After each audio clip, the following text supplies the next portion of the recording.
Cook with கோமாளி Bala, KPY பாலான்னு சொல்றதை விட ambulance வாங்கி கொடுத்தாரே அந்த பாலா, பைக் வாங்கி கொடுத்தாரே அந்த பாலான்னு சொல்லும்போது தான் கஷ்டத்தையும் மறந்து மத்தவங்களுக்காக உதவி பண்ற அந்த மனுஷனுக்கு நம்ம செய்யற ஒரு சின்ன பாராட்டா கூட இருக்கலாம்.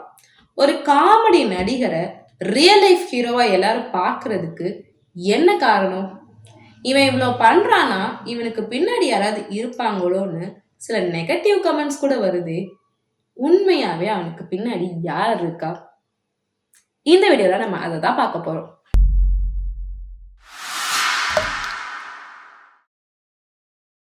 பாலா சாதாரண டிவி ஷோஸ், சின்ன சின்ன படங்கள்னு பண்ணிட்டு வாழ்க்கையை ஓட்டிட்டு இருக்க ஒரு லோவர் மிடில் கிளாஸ் பையன்.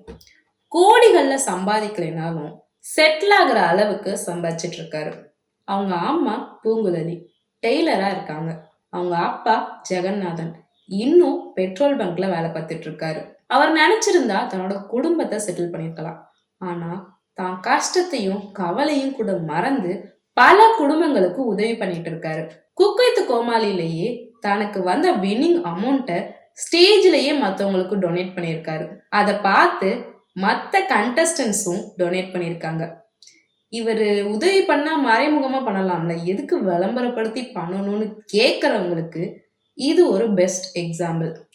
10 ரூபாய் வாங்கினா கூட அதை வச்சு மற்றவங்களுக்கு எப்படி உதவி பண்ணலாம்னு யோசிக்கிற அந்த மனுஷனுக்கு விளம்பரம் கொடுக்கலனா எப்படி?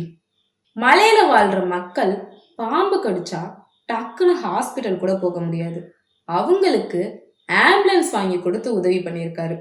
ரோட்டோரமா ஆதரவு இல்லாம வாழ்ற மக்களுக்கு ஆம்புலன்ஸ் வாங்கி கொடுத்து உதவி பண்ணியிருக்காரு.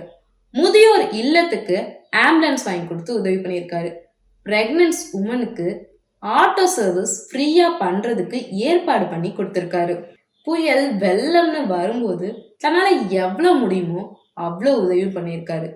பணம் கஷ்டம்னு வரவங்களுக்கு தான் கிட்ட இருக்க பணத்தை எல்லாம் கொடுத்து உதவி பண்ணியிருக்காரு.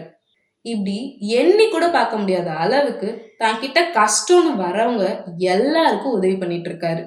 ரீசெண்டா உமன்ஸ் டேக்காக பிஹைண்ட் வுட்ஸ்ல ஒரு ப்ரோக்ராம் பண்ணாங்க. அதுல ஒரு அம்மா தனக்கு நடந்த ரொம்பவே துயரமான கஷ்டமான விஷயத்த பதிவு பண்ணியிருந்தாங்க.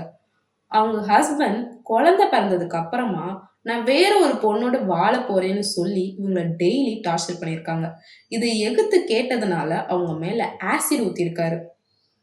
அவங்களுக்கு ஒரு காது போய் ஸ்கேல்ப்ல ஓட்ட, கை காலில் இருக்க தோலெல்லாம் எடுத்து தையல் போட்டு சரி பண்ணியிருக்காங்க. அவங்களுக்கு இப்போ சரியாகி அவங்க குழந்தைங்கள கல்யாணம்லாம் பண்ணி கொடுத்துட்டாங்க.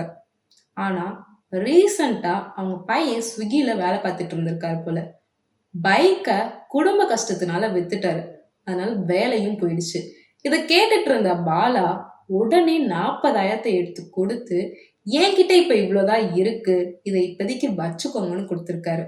அதுக்கு அந்த அம்மா, ஐயோ தம்பி, நீங்க இதை கஷ்டப்பட்டு வேலை பார்த்து சம்பாதிச்ச பணம்னு சொன்னதுக்கு நம்ம பாலா, என் வேலையே இதுதான், இந்த பணத்தை முதல்ல பிடிங்க அப்படின்னு சொல்லி கொடுத்துருக்காங்க. அந்த டைம்ல கூட மணிமேகலை ஒரு வார்த்தை சொல்லியிருப்பாங்க, ஒரு ஆண்னாலதான் உங்க லைஃப் இப்படி ஆச்சுன்னு நினைக்காதீங்க, பாலா மாதிரி சில நல்ல ஆண்களும் இருக்காங்க பாருங்கன்னு சொல்லியிருப்பாங்க. 2 நாளைக்கு முன்னாடி ஒரு வீடியோ பயங்கரமா வைரல் ஆச்சு. பெட்ரோல் பங்க்ல வேலை பார்க்குற ஒரு பையன், அங்க பிளாக் பண்ற ஒரு பையன் பெட்ரோல் போட வரும்போது அவன் வச்சிருக்க கேமராவை பார்த்துட்டு இந்த கேமரா எவ்வளவு வரும்னு கேட்டிருக்கான். அதுக்கு அந்த பையன் ஒரு 48,000 வரும்னு சொன்னதுக்கு, ஓ அவ்வளோ வருமா, என்னால பைக் கூட வாங்க முடியாது, சைக்கிள் வாங்க கூட வழி இல்லை, வீட்டுல பைக் வாங்கணும்னு ஒரு 10,000 ரூபாய் கேட்டா கூட செருப்பால அடிப்பாங்கன்னு பேசியிருப்பான். அவன் பேசுனதுக்கு பின்னாடி அவ்வளோ ஏக்கம் இருக்கும். இந்த வீடியோ பார்த்த நம்ம பாலா ஒரு புது பைக் வாங்கி பூஜை போட்டு அதை சர்ப்ரைஸா அந்த பையனுக்கு கிஃப்டும் பண்ணியிருப்பாரு. ஆக்சுவலா அந்த இன்சிடென்ட்டை சொல்றதுக்கு, எக்ஸ்பிளைன் பண்றதுக்கு வேர்ட்ஸே கிடையாது. டிவில காமெடி பண்ணி மற்றவங்கள சிரிக்க வைக்கிறவரு ரியல் லைஃப்ல மற்றவங்களுக்கு உதவி பண்ணி எல்லாரையும் சிரிக்க வைக்கிறாரு. இப்படிப்பட்ட மனுஷனுக்கு கூட பேட் கமெண்ட்ஸ் வருது. இதெல்லாம் இவன் எவன் காசுல பண்றான், இவனுக்கு பின்னாடி யாரோ இருக்காங்களோன்னு. உண்மைய சொல்ல போனா இதுக்கு பின்னாடி நிறைய கஷ்டங்கள், அவமானங்கள், போராட்டங்கள் தான் இருக்கு. ஏதோ ஒரு வேலையை பார்த்தாலும் அதுல வர பணத்தை வச்சு தான் கஷ்டத்தையும் மறந்து மத்தவங்களுக்காக உதவி பண்ணணும்னு நினைக்கிற அந்த மனுஷனை பாராட்டலைனாலும் பரவாயில்ல, தப்பா பேசாதீங்க. இந்த வீடியோ பிடிச்சிருந்தா லைக் பண்ணுங்க, மறக்காம சப்ஸ்கிரைப் பண்ணிட்டு பெல் பட்டனை கிளிக் பண்ணுங்க.